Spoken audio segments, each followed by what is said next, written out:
विद्या विचारी तां पर उपकारी।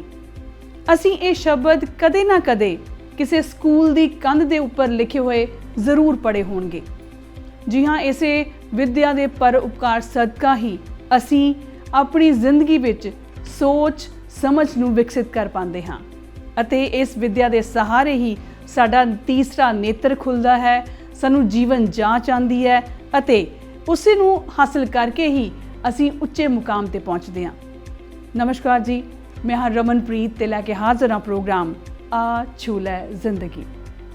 अज दे प्रोग्राम दे विच असीं एक अजिही कुड़ी दी गल करनी है जिसने इस विद्या नूं हासिल करन लई बहुत मेहनत की।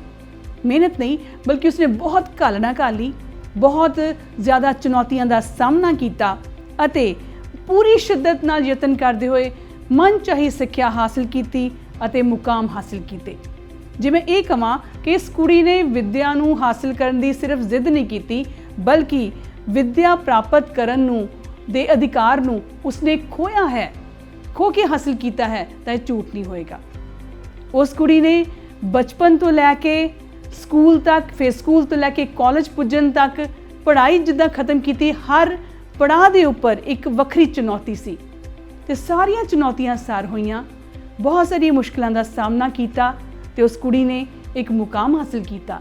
ते जदों फिर उहदे घर दो प्यारियां बेटियां पैदा होईयां तो उन्होंने भी उसने उच्च सिक्ख्या दी ते उन्होंने उच्चे मुकाम ते पहुँचाया।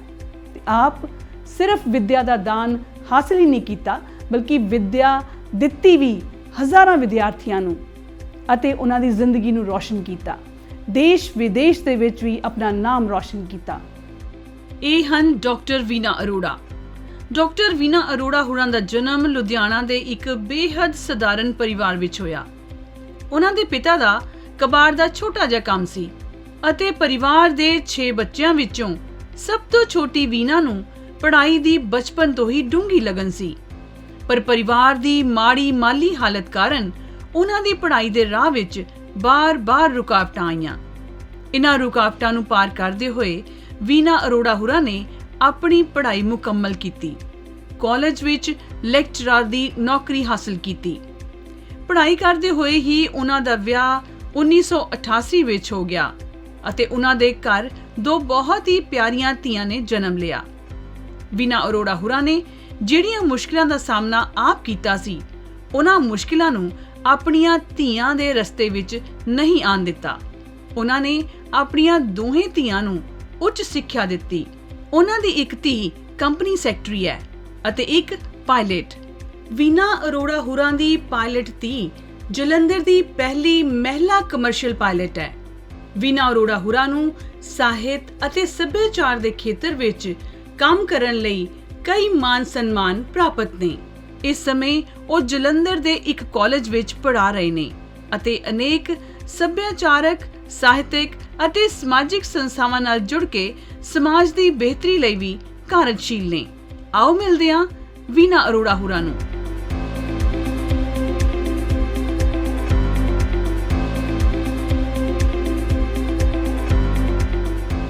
इस वेले असीं बैठे हाँ जी डॉक्टर वीना अरोड़ा होरां दे घर ते उन्हां नाल गलबात दी सांझ पा के जानते हाँ उन्हां दी जिंदगी दा सफ़र, उन्हां दे संघर्ष दी कहानी।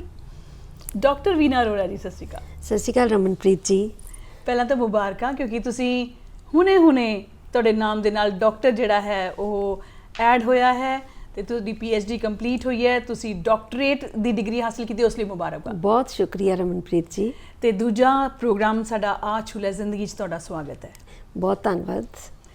ਜਦੋਂ ਆਪਾਂ ਪੜ੍ਹਾਈ ਦੀ ਗੱਲ ਕਰਦੇ ਹਾਂ, ਜਦੋਂ ਅਸੀਂ ਘਰ ਦੇ ਵਿੱਚ ਬੱਚਿਆਂ ਨੂੰ ਸਿੱਖਿਆ ਦੇਣ ਦੀ ਗੱਲ ਕਰਦੇ ਹਾਂ ਤੇ ਅਸੀਂ ਅਕਸਰ ਦੇਖਦੇ ਹਾਂ ਕਿ ਪੇਰੈਂਟਸ ਮਾਪੇ ਬੱਚਿਆਂ ਨੂੰ ਸਕੂਲ ਭੇਜਣ ਲਈ ਨਾ ਉਹਨਾਂ ਨੂੰ ਮੋਟੀਵੇਟ ਕਰਦੇ ਨੇ, ਬਈ ਸਕੂਲ ਜਾਓ, ਪੜ੍ਹ ਲਓ, ਪੜ੍ਹਾਈ ਕਰ ਲਓ, ਚਾਹੇ ਸਕੂਲ ਪੱਧਰ ਦੀ ਪੜ੍ਹਾਈ ਹੋਵੇ ਜਾਂ ਕਾਲਜ ਵੱਡੇ ਲੈਵਲ ਤੇ ਵੀ ਹੋ ਜਾਣ ਤੇ ਤਾਂ ਵੀ ਪੇਰੈਂਟਸ ਨੂੰ, ਮਾਪਿਆਂ ਨੂੰ ਕੋਸ਼ਿਸ਼ ਕਰਨੀ ਪੈਂਦੀ ਹੈ ਕਿ ਪੜ੍ਹ ਲਓ, ਪੜ੍ਹ ਲਓ, ਪੜ੍ਹ ਲਓ।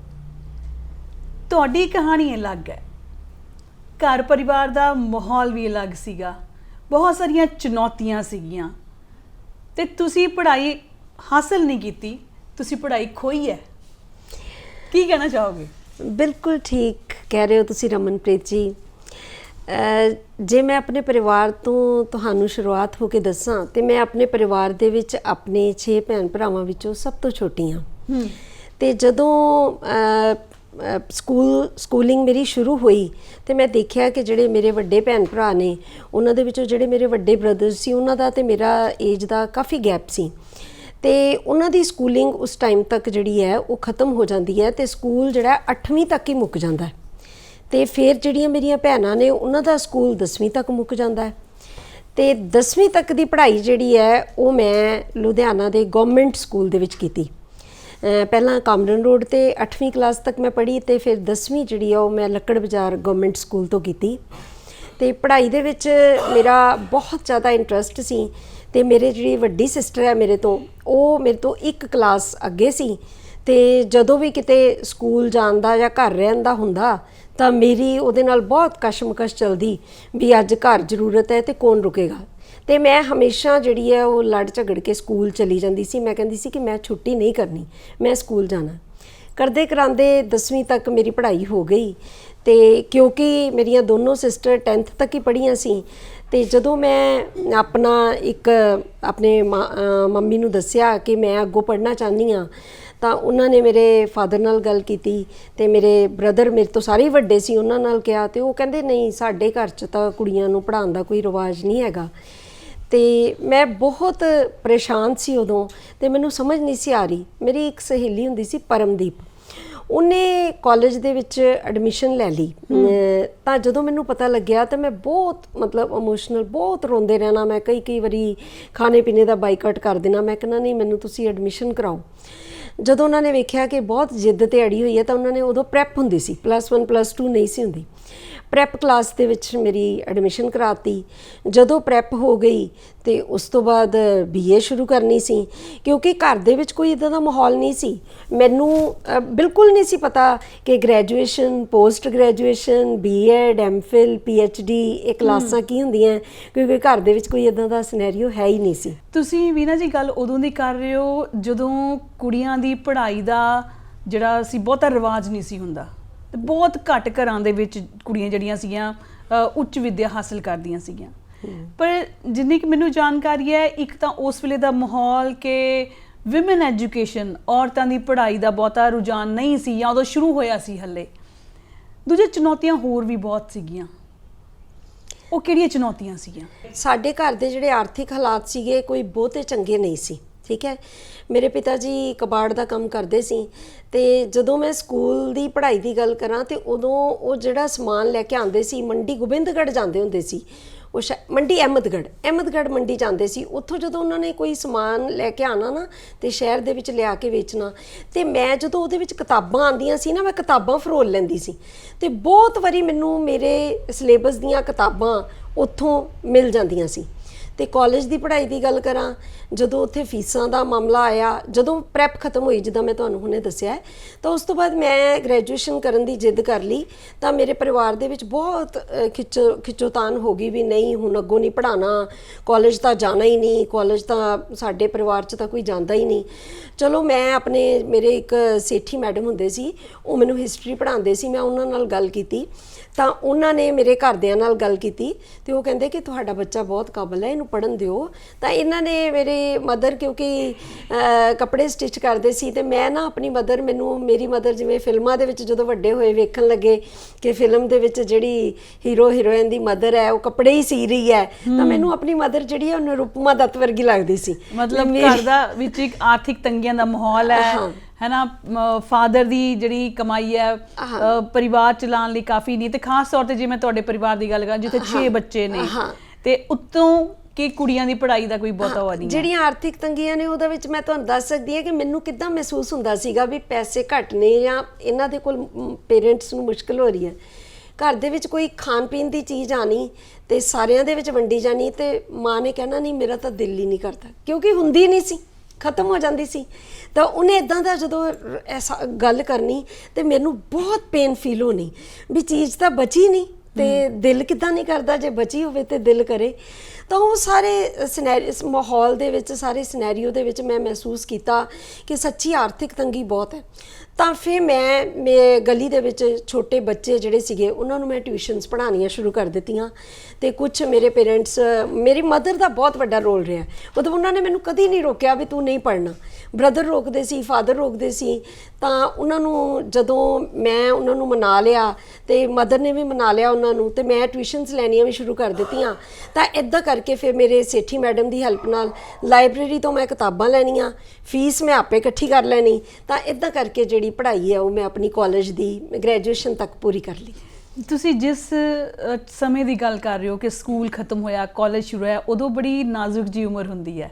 ਉਦੋਂ ਸਾਨੂੰ ਰੰਗ ਵੀ ਸੋਹਣੇ ਲੱਗਦੇ ਨੇ, ਫੱਬਣਾ ਸਾਨੂੰ ਅੱਛਾ ਸੋਹਣਾ ਲੱਗਦਾ, ਵਧੀਆ ਲੱਗਦਾ ਹੈ। ਤੇ ਉਸ ਵੇਲੇ ਕੁੜੀਆਂ ਦਾ ਰੁਝਾਨ ਜਿਹੜਾ ਹੈ ਆਪਣੇ ਨਾਲ ਦੀਆਂ ਕੁੜੀਆਂ ਵੱਲ ਹੁੰਦਾ ਕਿ ਉਹਨੇ ਕੀ ਪਾਇਆ ਹੈ, ਉਹਨਾਂ ਨੇ ਕਿਸ ਤਰ੍ਹਾਂ ਦਾ ਫੈਸ਼ਨ ਕੀਤਾ ਹੈ। ਤੇ ਜਦੋਂ ਤੁਸੀਂ ਕਾਲਜ 'ਚ ਚਲੇ ਗਏ ਕਿ ਤੁਹਾਡੇ ਵਰਗੀਆਂ ਕੁੜੀਆਂ ਤਾਂ ਬਹੁਤ ਸਾਰੀਆਂ ਨਹੀਂ ਹੋਣਗੀਆਂ ਉੱਥੇ, ਤੇ ਉਸ ਵੇਲੇ ਨੰਨੀ ਵੀਨਾ ਜਿਹੜੀ ਸੀਗੀ ਉਹਦੇ ਮਨ 'ਚ ਕੀ ਚੱਲਦਾ ਹੁੰਦਾ ਸੀਗਾ? ਇੱਕ ਤਾਂ ਰਮਨਪ੍ਰੀਤ ਜੀ ਮੈਂ ਤੁਹਾਨੂੰ ਇਹ ਦੱਸਾਂ ਕਿ ਮੇਰਾ ਇਹ ਸੁਭਾਅ ਹੈ ਕਿ ਮੈਂ ਕਦੀ ਬਹੁਤ ਜ਼ਿਆਦਾ ਕਿਸੇ ਦੇ ਪਾਏ ਹੋਏ ਕੱਪੜਿਆਂ ਵੱਲ ਦੇਖਦੀ ਨਹੀਂ। ਮੇਰਾ ਕੋਈ ਬਹੁਤ ਜ਼ਿਆਦਾ ਧਿਆਨ ਨਹੀਂ ਜਾਂਦਾ, ਇਹਨੂੰ ਨਲੈਕੀ ਕਹਿ ਲਓ ਜਾਂ ਤੁਸੀਂ ਕੁਝ ਵੀ ਕਹਿ ਸਕਦੇ ਹੋ। ਤੇ ਉਸ ਸਮੇਂ ਦੇ ਜਿਹੜੇ ਹਾਲਾਤ ਸੀ ਨਾ, ਉਹਨਾਂ ਦੇ ਵਿੱਚ ਕੋਈ ਇੰਨੀ ਜ਼ਿਆਦਾ ਖੁਸ਼ੀ ਜਾਂ ਇੰਨਾ ਜ਼ਿਆਦਾ ਕੁਝ ਮਿਲਿਆ ਹੀ ਨਹੀਂ ਕਿ ਤੁਸੀਂ ਮਹਿਸੂਸ ਕਰ ਸਕੋ ਵੀ ਦੁਨੀਆ ਇੱਦਾਂ ਜੀ ਰਹੀ ਹੈ। ਬਹੁਤ ਦੱਬੇ ਘੁੱਟੇ ਜੇ ਟ੍ਰੈਡੀਸ਼ਨਲ ਫੈਮਿਲੀ, ਬਾਹਰ ਨਹੀਂ ਬਹੁਤਾ ਜਾਣਾ, ਜੇ ਜਾਣਾ ਹੈ ਤਾਂ ਸੜਕ 'ਤੇ ਖੜ੍ਹੇ ਹੋ ਕੇ ਹੱਸਣਾ ਨਹੀਂ, ਮਤਲਬ ਇੱਦਾਂ ਦਾ ਦੱਬਿਆ ਜਿਹਾ ਜਿਹੜਾ ਮਾਹੌਲ ਸੀ ਨਾ, ਉਹਦੇ ਵਿੱਚ ਪਲ ਕੇ ਥੋੜ੍ਹੇ ਵੱਡੇ ਹੋਏ। ਤਾਂ ਉਹ ਸਾਰੀਆਂ ਚੀਜ਼ਾਂ ਨੇ, ਕੋਈ ਬਾਹਰਲੀ ਦੁਨੀਆ ਨੇ ਕੋਈ ਬਹੁਤਾ ਪ੍ਰਭਾਵਿਤ ਨਹੀਂ ਕੀਤਾ। ਜਦੋਂ ਕਈ ਵਾਰ ਮਨ ਟੁੱਟ ਜਾਂਦਾ ਸੀਗਾ ਤੇ ਉਦੋਂ ਕਿਤਾਬਾਂ ਨਾਲ ਕਿੱਦਾਂ ਦੀ ਦੋਸਤੀ ਸੀ ਜਾਂ ਕਿੱਦਾਂ ਦੀ ਗੱਲਬਾਤ ਹੁੰਦੀ ਸੀ? ਦੇਖੋ, ਕਿਤਾਬਾਂ ਮੈਂ ਬਹੁਤੀਆਂ ਖਰੀਦ ਤਾਂ ਸਕਦੀ ਨਹੀਂ ਸੀ, ਜੋ ਆਰਥਿਕ ਹਾਲਾਤ ਸੀ, ਤੇ ਲਾਇਬ੍ਰੇਰੀ ਦੇ ਵਿੱਚੋਂ ਮੈਂ ਕਿਤਾਬਾਂ ਲੈ ਕੇ ਪੜ੍ਹਦੀ ਰਹਿੰਦੀ ਸੀ। ਲਾਇਬ੍ਰੇਰੀ 'ਚੋਂ ਕਿਤਾਬਾਂ ਲੈ ਕੇ ਪੜ੍ਹਨਾ ਮੇਰਾ ਸ਼ੌਕ ਸੀ। ਔਰ ਤੁਸੀਂ ਯਕੀਨ ਕਰੋ ਕਿ ਜਦੋਂ ਮੈਂ BA ਖ਼ਤਮ ਕੀਤੀ ਹੈ ਤਾਂ ਮੈਨੂੰ ਕਿਤਾਬਾਂ ਦੇ ਨਾਲ ਇੰਨੀ ਮੁਹੱਬਤ ਹੋ ਗਈ ਕਿ ਮੈਨੂੰ ਚੈਨ ਨਾ ਮਿਲੇ, ਕਿ ਮੈਨੂੰ ਲੱਗੇ ਕਿ ਹੁਣ ਮੈਂ ਅੱਗੋਂ ਪੜ੍ਹਾਂ। ਤੇ ਉਹੀ ਪਰਮਦੀਪ ਜਿਹਦੀ ਮੈਂ ਤੁਹਾਨੂੰ ਗੱਲ ਕਰ ਰਹੀ ਹਾਂ, ਇਹਨੇ B.Ed 'ਚ ਐਡਮਿਸ਼ਨ ਲੈ ਲਈ ਸਿੱਧਵਾਂ ਖੁਰਦ। ਮੇਰੇ ਅੰਦਰ ਫਿਰ ਤਰਥੱਲੀਆਂ ਸ਼ੁਰੂ ਹੋ ਗਈਆਂ। ਤੇ ਹਾਲੇ ਕਿ ਮੈਨੂੰ ਪਤਾ ਨਹੀਂ ਸੀ ਕਿ B.Ed ਕਿੰਨੇ ਸਾਲ ਦੀ ਹੁੰਦੀ ਹੈ, B.Ed 'ਚ ਕਿਹੜੇ ਸਬਜੈਕਟ ਹੁੰਦੇ ਨੇ। ਤਾਂ ਮੈਂ B.Ed ਦਾ ਉਦੋਂ ਮੈਰਿਟ ਬੇਸ ਤੇ ਐਡਮਿਸ਼ਨ ਹੁੰਦੀ ਸੀ, ਉਦੋਂ ਮਤਲਬ ਕੋਈ ਟੈਸਟ ਨਹੀਂ ਸੀ ਹੁੰਦਾ। ਤਾਂ ਕਿਉਂਕਿ ਮੇਰੀ 10th ਦੇ ਵਿੱਚ ਵੀ ਫਸਟ ਪੋਜੀਸ਼ਨ ਸੀਗੀ, ਫਸਟ ਡਿਵੀਜ਼ਨ ਦੇ ਵਿੱਚ ਮੈਂ ਪਾਸ ਕੀਤੀ ਸੀ, ਤੇ ਗ੍ਰੈਜੂਏਸ਼ਨ ਵੀ ਮੈਂ ਫਸਟ ਡਿਵੀਜ਼ਨ 'ਚ ਹੀ ਪਾਸ ਕੀਤੀ ਸੀ। ਤੇ ਮੇਰੀ ਉਦੋਂ ਮੈਰਿਟ ਬੇਸ ਤੇ ਸਿੱਧਵਾਂ ਖੁਰਦ B.Ed ਦੇ ਵਿੱਚ ਤੀਸਰੇ ਨੰਬਰ ਤੇ ਸਿਲੈਕਸ਼ਨ ਹੋਈ ਸੀ। ਤਾਂ ਇਹ ਮੇਰੀ ਮੁਹੱਬਤ ਸੀ ਕਿਤਾਬਾਂ ਨਾਲ ਕਿ ਮੈਂ ਕਿਤਾਬਾਂ ਨੂੰ ਛੱਡ ਹੀ ਨਹੀਂ ਸੀ ਸਕਦੀ, ਇੰਨਾ ਮੈਨੂੰ ਪਿਆਰ ਸੀ ਕਿਤਾਬਾਂ ਦੇ ਨਾਲ। ਤੇ ਮੇਰਾ ਪੜ੍ਹਾਈ ਦੇ ਵੱਲ ਰੁਝਾਨ ਇੰਨਾ ਸੀ ਕਿ ਮੈਨੂੰ ਹੋਰ ਕੋਈ ਚੀਜ਼ ਨਜ਼ਰ ਹੀ ਨਹੀਂ ਸੀ ਆਉਂਦੀ। ਵੀਨਾ ਤੇ ਮੈਂ 1981 ਵਿੱਚ ਮਿਲੇ, ਰਾਮਗੜ੍ਹੀਆ ਕਾਲਜ ਤੋਂ ਗ੍ਰੈਜੂਏਸ਼ਨ ਕੀਤੀ। ਅਸੀਂ ਦੋਨਾਂ ਨੇ ਸਿੱਧਵਾਂ ਖੁਰਦ ਤੋਂ B.Ed ਕੀਤੀ ਔਰ ਦੋਨਾਂ ਨੇ ਹੀ MA ਜੁਆਇਨ ਕੀਤੀ। ਔਰ ਉਸ ਤੋਂ ਬਾਅਦ ਨਾਲ ਦੀ ਨਾਲ ਅਸੀਂ ਸਰਗੋਦਾ ਮਾਡਲ ਸਕੂਲ ਵਿੱਚ ਐਜ਼ ਅ ਟੀਚਰ ਜੌਬ ਵੀ ਕੀਤੀ। ਇਨ ਬਿਟਵੀਨ ਵੀਨਾ ਜੀ ਦੀ ਮੈਰਿਜ ਹੋ ਜਾਂਦੀ ਹੈ। ਮੈਰਿਜ ਤੋਂ ਬਾਅਦ ਇਹ MA ਕੰਪਲੀਟ ਕਰਦੇ ਨੇ ਔਰ MA ਕੰਪਲੀਟ ਕਰਨ ਤੋਂ ਬਾਅਦ ਇਹਨਾਂ ਨੇ ਐਜ਼ ਅ ਲੈਕਚਰਰ ਜੁਆਇਨ ਕੀਤਾ। ਔਰ ਇਹਨਾਂ ਨੂੰ ਮਾਹੌਲ ਇਸ ਤਰ੍ਹਾਂ ਦਾ ਸੀਗਾ ਕਿ ਬੜੀ ਮਿਹਨਤ ਲਗਨ ਤੇ ਘਰ 'ਚ ਜਿੱਦ ਕਰਕੇ ਇਹਨਾਂ ਨੂੰ ਅੱਗੇ ਨਿਕਲਣਾ ਪਿਆ। 2 ਬੱਚਿਆਂ ਨੂੰ ਪਾਲਿਆ, ਪੜ੍ਹਾਇਆ, ਅੱਛੇ ਮੁਕਾਮ ਤੇ ਪਹੁੰਚਾਇਆ ਔਰ ਉਸ ਤੋਂ ਬਾਅਦ ਡਾਇਰੈਕਟੋਰੇਟ ਦੀ ਡਿਗਰੀ ਵੀ ਲਈ। ਮੈਂ ਸੋਚਦੀ ਹਾਂ ਇਹਨਾਂ ਦੀ ਮਿਹਨਤ ਲਗਨ ਹੀ ਸੀ। ਸੈਲੂਟ ਵੀਨਾ ਜੀ। ਪੜ੍ਹਾਈ ਦਾ ਤਾਂ ਇਹ ਸਿਲਸਿਲਾ ਜਿਹੜਾ ਤੁਹਾਡਾ ਚੱਲਿਆ, ਸੰਘਰਸ਼ ਭਰਪੂਰ ਚੱਲਿਆ ਹੈ ਨਾ। ਫਿਰ ਜਿਹੜਾ ਪੜ੍ਹਾਉਣ ਦਾ ਸਿਲਸਿਲਾ ਸ਼ੁਰੂ ਹੋਇਆ, ਉਹ ਸਫ਼ਰ ਕਿੱਦਾਂ ਦਾ ਰਿਹਾ? ਤਾਂ ਰਮਨਪ੍ਰੀਤ ਜੀ, ਜਦੋਂ ਨੌਕਰੀ ਦੇ ਸਫ਼ਰ ਦੀ ਜੇ ਮੈਂ ਗੱਲ ਕਰਾਂ ਤੇ ਜਦੋਂ ਮੇਰਾ ਰਿਜ਼ਲਟ ਆਇਆ ਨਾ, ਤਾਂ ਮੈਂ ਕਿਸੇ ਕਾਲਜ ਦਾ, ਜਲੰਧਰ ਦੇ ਕਿਸੇ ਕਾਲਜ ਦਾ ਪ੍ਰੋਸਪੈਕਟਸ ਦੇਖਿਆ। ਤਾਂ ਉੱਥੇ ਮੈਂ ਨਾ ਐਪਲੀਕੇਸ਼ਨ ਲਿਖ ਕੇ ਭੇਜ ਦਿੱਤੀ। ਮੈਨੂੰ ਨਹੀਂ ਸੀ ਪਤਾ ਕਿ ਹੋਰ ਜਲੰਧਰ ਦੇ ਵਿੱਚ ਕਿਹੜੇ ਕਾਲਜ ਨੇ। ਤਾਂ 1-2 ਕਾਲਜਾਂ ਦਾ ਜਦੋਂ ਮੈਨੂੰ ਹੋਰ ਜਾਣਕਾਰੀ ਮਿਲੀ ਤਾਂ ਮੈਂ, ਕਿਉਂਕਿ ਰਿਜ਼ਲਟ ਆ ਚੁੱਕਿਆ ਸੀ, ਮੈਂ ਉੱਥੇ ਐਪਲੀਕੇਸ਼ਨ ਭੇਜ ਦਿੱਤੀਆਂ। ਤਾਂ ਮੈਂ ਸ਼ਾਦੀ ਤੋਂ ਪਹਿਲਾਂ ਇੱਕ ਗੁਰੂ ਗ੍ਰੰਥ ਸਾਹਿਬ ਦਾ ਪਾਠ ਕਰਦੀ ਸੀ ਤੇ ਮੈਂ ਗੁਰਦੁਆਰੇ ਨਾ ਉਹ ਪਾਠ ਕਰ ਰਹੀ ਸੀ ਬੈਠੀ, ਤੇ ਮੈਨੂੰ ਘਰੋਂ ਸੁਨੇਹਾ ਆਇਆ ਕਿ ਤੁਹਾਨੂੰ ਕਿਸੇ ਕਾਲਜ ਤੋਂ ਕੋਈ ਪਿਓਨ ਜਿਹੜਾ ਉਹ ਬੁਲਾਉਣ ਵਾਸਤੇ ਉਹਨੇ ਕੋਈ ਮੈਸੇਜ ਲੈ ਕੇ ਆਇਆ। ਜਦੋਂ ਮੈਂ ਘਰ ਆਈ ਤੇ ਮੈਨੂੰ ਪਤਾ ਲੱਗਿਆ ਕਿ ਜਲੰਧਰ ਦੇ ਇੱਕ ਕਾਲਜ ਤੋਂ ਮੈਨੂੰ ਬੁਲਾਇਆ ਗਿਆ ਹੈ, ਉਹ ਮੇਰੀ ਐਪਲੀਕੇਸ਼ਨ ਦੇ ਬਿਹਾਫ 'ਤੇ। ਤਾਂ ਬਸ 1988 ਅਗਸਤ ਦਾ ਉਹ ਮਹੀਨਾ ਸੀ ਜਦੋਂ ਮੈਂ ਆਪਣੇ ਕਾਲਜ ਨੂੰ ਜੁਆਇਨ ਕੀਤਾ ਤੇ ਉੱਥੇ ਅੱਜ 32-33 ਸਾਲ ਦਾ ਸਫ਼ਰ ਹੈ ਕਿ ਮੈਂ ਲਗਾਤਾਰ ਉੱਥੇ ਜੌਬ ਕਰ ਰਹੀ ਹਾਂ। ਕੁਝ ਸਾਲ ਮੈਂ ਐਡ ਹੌਕ ਜੌਬ ਵੀ ਕੀਤੀ ਹੈ ਤੇ ਉਸ ਤੋਂ ਬਾਅਦ ਮੇਰੀ ਜੌਬ ਜਿਹੜੀ ਹੈ ਉਹ ਰੈਗੂਲਰ ਹੋ ਗਈ ਤੇ ਕਾਲਜ ਦੀ ਜੌਬ ਦੇ ਨਾਲ ਹੀ ਮੈਂ ਆਪਣੀ ਐਮਫਿਲ ਦੀ ਪੜ੍ਹਾਈ ਕੀਤੀ ਹੈ ਜਿਹਦੇ ਵਿੱਚ ਮੇਰੇ ਹਸਬੈਂਡ ਦੀ ਬਹੁਤ ਵੱਡੀ ਕੰਟਰੀਬਿਊਸ਼ਨ ਹੈ ਔਰ ਈਵਨ ਜਿਹੜੀ ਮੈਂ ਹੁਣ PhD ਕੰਪਲੀਟ ਕੀਤੀ ਹੈ ਉਹਦੇ ਵਿੱਚ ਮੇਰੀਆਂ ਬੇਟੀਆਂ ਮੇਰੇ ਹਸਬੈਂਡ ਦੀ ਉਹਨਾਂ ਦੇ ਮੈਨੂੰ ਲੱਗਦਾ ਵੀ ਜੇ ਉਹ ਮੈਨੂੰ ਸਹਿਯੋਗ ਨਾ ਦਿੰਦੇ ਤੇ ਸ਼ਾਇਦ ਇਹ ਕਦੀ ਵੀ ਕੰਪਲੀਟ ਹੋਣ ਵਾਲਾ ਕੰਮ ਨਹੀਂ ਸੀ। ਸਾਨੂੰ ਆਪਣੇ ਪਰਿਵਾਰ ਬਾਰੇ ਅਤੇ ਆਪਣੀਆਂ ਬੇਟੀਆਂ ਬਾਰੇ ਦੱਸੋ ਤੇ ਖਾਸ ਤੌਰ ਤੇ ਉਹ ਬੇਟੀ ਬਾਰੇ ਜਿਹੜੀ ਜਲੰਧਰ ਦੀ ਪਹਿਲੀ ਕਮਰਸ਼ੀਅਲ ਪਾਇਲਟ ਬਣੀ ਹੈ। ਮੇਰੇ ਪਰਿਵਾਰ ਦੇ ਵਿੱਚ ਮੇਰੇ ਹਸਬੈਂਡ ਮਿਸਟਰ ਚੰਦਰ ਤੇ ਮੇਰੀ ਵੱਡੀ ਬੇਟੀ ਆਸ਼ਿਮਾ ਤੇ ਛੋਟੀ ਬੇਟੀ ਗੁੰਜਨ, ਬਸ ਇਹ ਸਾਡਾ ਪਰਿਵਾਰ ਹੈ। ਵੱਡਾ ਵੀ ਹੈ ਤੇ ਛੋਟਾ ਜਿਹਾ ਵੀ ਹੈ ਤੇ ਇਹਦੇ ਵਿੱਚ ਜਿਹੜੀ ਮੇਰੀ ਵੱਡੀ ਬੇਟੀ ਹੈ ਉਹ ਵੀ ਬਹੁਤ ਲਾਇਕ ਹੈ। ਉਹ ਜਲੰਧਰ ਦੀ ਬਹੁਤ ਅੱਛੀ ਫੈਮਿਲੀ ਸਿੱਖਾ ਫੈਮਿਲੀ ਦੇ ਵਿੱਚ ਮੈਰਿਡ ਹੈ ਔਰ ਛੋਟੀ ਬੇਟੀ ਜਿਹੜੀ ਪਾਇਲਟ ਹੈ ਜਿਹਦੀ ਆਪਾਂ ਜ਼ਿਕਰ ਕਰ ਰਹੇ ਹਾਂ ਉਹਦੀ ਵੀ ਹੁਣੇ ਮੈਰਿਜ ਹੋਈ ਹੈ ਔਰ ਤੁਹਾਨੂੰ ਇੱਥੇ ਮੈਂ ਦੱਸਣਾ ਚਾਹਾਂਗੀ ਕਿ ਜਿੱਥੋਂ ਇਹਨੇ ਟ੍ਰੇਨਿੰਗ ਕੀਤੀ ਹੈ ਉਹਨਾਂ ਨੇ ਉਹ ਜਿਹੜਾ ਲੜਕਾ ਹੈ ਮਯੰਕ ਗਰਗ ਜਿਹੜਾ CFI ਹੈ ਕੰਪਨੀ ਦਾ ਉਹਦੇ ਨਾਲ ਹੀ ਇਹਦੀ ਸ਼ਾਦੀ ਹੋਈ ਹੈ, ਉਹਦੇ ਨਾਲ ਹੀ ਇਹਦੀ ਮੈਰਿਜ ਹੋਈ ਹੈ। ਮਤਲਬ ਦੋਨੋਂ ਜਣੇ ਹੁਣ ਪਾਇਲਟ ਨੇ ਤੇ ਦੋਨੋਂ ਆਪਣੀ ਕੰਪਨੀ ਦੇ ਵਿੱਚ ਕੰਮ ਕਰਦੇ ਨੇ। ਖੈਰ ਉਸ ਫੈਮਿਲੀ ਦੇ ਵਿੱਚ ਤਾਂ ਮਯੰਕ ਦਾ ਬ੍ਰਦਰ ਜਿਹੜਾ ਰਿਸ਼ਭ ਹੈ ਉਹ ਵੀ ਪਾਇਲਟ ਹੈ। ਸਾਰੀ ਫੈਮਿਲੀ ਹੀ ਇਸੇ ਪ੍ਰੋਫੈਸ਼ਨ ਦੇ ਵਿੱਚ ਹੈ। ਤਾਂ ਮੇਰੀ ਵੱਡੀ ਬੇਟੀ ਜਿਹੜੀ ਹੈ ਉਹਨੇ ਆਪਣੀ ਪੜ੍ਹਾਈ ਜਲੰਧਰ ਤੋਂ ਹੀ ਪੂਰੀ ਕੀਤੀ ਹੈ ਤੇ ਫਿਰ ਕੋਚਿੰਗ ਜਿਹੜੀ ਹੈ ਉਹ ਦਿੱਲੀ ਤੋਂ ਲਈ ਹੈ। ਤੇ ਮੈਂ ਕਹਾਂਗੀ ਕਿ ਇੰਨੀਆਂ ਪਿਆਰੀਆਂ ਤੇ ਖੂਬਸੂਰਤ ਬੇਟੀਆਂ ਦੇ ਮਾਂ-ਬਾਪ ਹੋਣਾ ਆਪਣੇ ਆਪ ਦੇ ਵਿੱਚ ਹੀ ਤੁਹਾਡੀ ਇੱਕ ਪ੍ਰਾਪਤੀ ਹੈ। जिन्नियां इन्हां दी ਸਾਹਿਤਿਕ रुचियां हैं उन्नी ही प्यारी शख्सियत प्यार नाल भरी हुई। बहुत कॉलेज ਦੇ ਵਿੱਚ ਇਹਨਾਂ ਨੂੰ ਹਮੇਸ਼ਾ ਕੰਮ ਕਰਦੇ ਹੋਏ ਮੈਂ ਦੇਖਿਆ। NSS ਹੋਏ ਤੇ ਚਾਹੇ ਥੀਏਟਰ ਹੋਣ ਤੇ ਹੋਰ ਬੜੀਆਂ ਐਕਟੀਵਿਟੀਜ਼ ਨਾਲ ਜੁੜੇ ਹੋਏ ਹਨ ਤੇ ਬੜੀਆਂ ਹਰ ਵਕਤ ਕੋਈ ਨਾ ਕੋਈ ਕੰਮਾਂ ਦੇ ਵਿੱਚ ਰੁੱਝੇ ਰਹਿੰਦੇ ਨੇ ਤੇ ਮੈਨੂੰ ਇਹ ਲੱਗਦਾ ਕਿ ਇਹਨਾਂ ਨੂੰ ਅਜੇ ਕਹਾਂ ਕਿ ਇੱਕ ਪਰਾਏ ਵਿੱਚ ਹੈ ਸੰਘਰਸ਼ ਦਾ ਮਿਹਨਤ ਦਾ ਤੇ ਉਸ ਤੋਂ ਨਾਲ ਇਸ ਤੋਂ ਜ਼ਿਆਦਾ ਮੈਨੂੰ ਇਹ ਲੱਗਦਾ ਕਿ ਇਹਨਾਂ 'ਚ ਉਨਾ ਹੀ ਸੂਝ-ਬੂਝ ਤੇ ਬਹੁਤ ਦੂਰਦਰਸ਼ਿਤਾ ਵੀ ਹੈ। ਉਸ ਨਾਲ ਇਹ ਕੰਮ ਬੜੇ ਸੋਹਣੇ ਤਰੀਕੇ ਨਾਲ ਕਰਦੇ ਆ। ਟੀਮ ਵਰਕ ਵੀ ਬੜਾ ਵਧੀਆ ਇਹਨਾਂ ਦਾ ਹੈਗਾ ਤੇ ਕੰਮਾਂ ਨੂੰ ਝਟਪਟ ਕਰਨ ਦਾ ਜਿਹੜੇ ਇੱਕ ਹੁੰਦੀ ਯੁਕਤੀ ਉਹਨਾਂ ਕੋਲ ਹੈ। ਬੜੀ ਪਲੈਨਿੰਗ ਨਾਲ ਚੱਲਦੇ ਨੇ ਤੇ ਮੈਨੂੰ ਬੜਾ ਅੱਛਾ ਲੱਗਦਾ ਨੇ ਨਾਲ ਆਪਾਂ ਮਿਲ ਕੇ ਕੰਮ ਕਰਦੇ ਹਾਂ। ਅਸੀਂ NSS 'ਚ ਵੀ ਇਕੱਠੇ ਵੀ ਹਾਂ ਤੇ ਥੀਏਟਰ 'ਚ ਵੀ ਇਕੱਠੇ ਹਾਂ ਤੇ ਬੜਾ ਵਧੀਆ ਸਾਡਾ ਸਮੇਂ ਇਹਨਾਂ ਨਾਲ।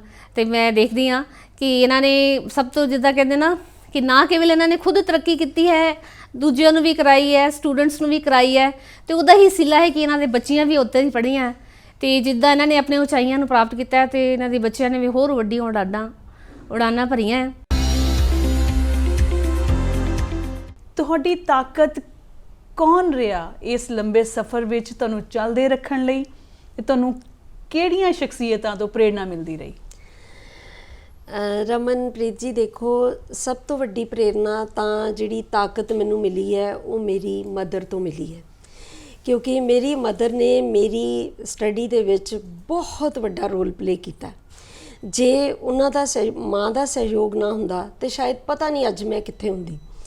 ਤੇ ਇਸ ਤੋਂ ਇਲਾਵਾ ਜਿਹੜੇ ਮੇਰੇ ਟੀਚਰ ਨੇ ਕਾਲਜ ਟੀਚਰ ਜਿਨ੍ਹਾਂ ਦਾ ਮੈਨੂੰ ਸਹਿਯੋਗ ਮਿਲਿਆ ਉਹਨਾਂ ਦੀ ਦੇਣ ਨੂੰ ਵੀ ਮੈਂ ਕਦੀ ਨਹੀਂ ਭੁੱਲ ਸਕਦੀ। ਕੁਝ ਦੋਸਤ ਵੀ ਜ਼ਿੰਦਗੀ ਦੇ ਵਿੱਚ ਮਿਲੇ ਜਿਨ੍ਹਾਂ ਨੇ ਮੋਟੀਵੇਟ ਵੀ ਕੀਤਾ, ਐਨਕਰੇਜ ਵੀ ਕੀਤਾ। ਜਦੋਂ ਮੈਂ ਡਾਵਾਂਡੋਲ ਹੋ ਜਾਂਦੀ ਸੀ ਤਾਂ ਉਦੋਂ MA ਦੇ ਵਿੱਚ ਮੇਰੀ ਇੱਕ ਸਹੇਲੀ ਹੁੰਦੀ ਸੀ ਪਿੰਕੀ, ਉਹਨਾਂ ਦਾ ਨਾਮ ਸੀ। ਅੱਜ ਮੇਰੇ ਤੋਂ ਕਾਫੀ ਵੱਡੇ ਸੀਗੇ ਪਰ ਅਸੀਂ MA ਇਕੱਠੇ ਕੀਤੀ।